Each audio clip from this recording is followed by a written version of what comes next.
भारत बदला घेणार आहे, तर त्या संदर्भातल्या काही बातम्या आपण बघूयात।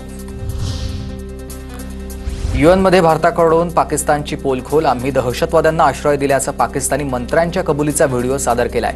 संयुक्त राष्ट्रातल्या योजना पटेल यांच्याकडून व्हिडिओचा हा उल्लेख। पहलगाम हल्ल्याचा आणखी एक व्हिडिओ समोर आलाय। व्हिडिओमध्ये गोळीबाराचा आवाज, दहशतवाद्यांच्या भीतीमुळे पर्यटकांचा लपण्याचा प्रयत्न दिसतोय। पहलगाम हल्ला प्रकरणी एक व्हिडिओमध्ये दिसणाऱ्या जीपलाईन ऑपरेटरला एनआयएनं ताब्यात घेतलंय। अल्लाहू अकबर बोलणं स्वाभाविक आहे। सुरुवातीच्या चौकशीनंतर आता मुजम्मिलवर संशय नाहीये। एनआयए अधिक चौकशी करणार आहे आणि सेल्फी व्हिडिओ काढणाऱ्याची देखील चौकशी करणार आहे।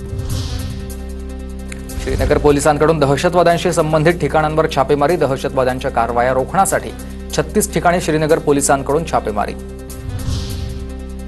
पहलगाम हल्ल्यानंतर श्रीनगर पोलिसांकडून दहशतवाद्यांच्या मालमत्तांवर टाच, दहशतवादी इम्तियाज कांदूची मालमत्ता जप्त केली आहे आणि सोपोरमधील घर आणि दुकान पोलिसांकडून जप्त। जम्मू आणि काश्मीरबद्दल खोट्या बातम्या आणि अपप्रचार पसरवल्याबद्दल भारत सरकारकडून पाकिस्तानी पत्रकारांवर बंदी। आता ISPR आणि ISIशी संबंधित पाकिस्तानी पत्रकारांवर ही कारवाई करण्यात आली आहे।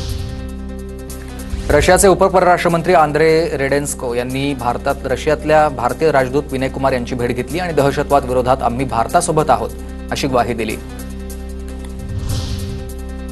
दिल्लीमध्ये उद्या CCS बैठकीसह आणखी 3 महत्त्वपूर्ण बैठका होणार आहेत। CCPAची बैठक आणि आर्थिक प्रकरणांसंदर्भातील समितीची बैठक उद्याच असेल। या बैठकीनंतर कॅबिनेटमध्ये चर्चा होईल।